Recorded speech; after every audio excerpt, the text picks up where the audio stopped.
This is going to be a video tutorial on how to insert a blank page in Google Docs. I will be using a desktop PC for this. Let me jump over to my browser here. I have my browser open now and I am on Google Docs. I have a little example project here. This is just a little one-page document here.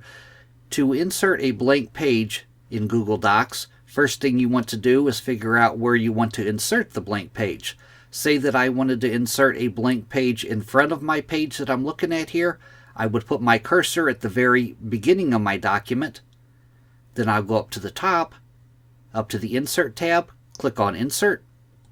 Then you want to place your cursor over where it says Break, and straight off to the right, and you want to click on Page Break. Now I have inserted a blank page in front of my page here. If I wanted a blank page to go after this page, I would just insert my cursor at the very end of that page, right down here. I'd go up to the top, click on the Insert tab, then I put my cursor over where it says Break, and straight off to the right, Page Break. Now I have inserted a page after my original first page. That is how to insert blank pages in Google Docs. Thanks for watching.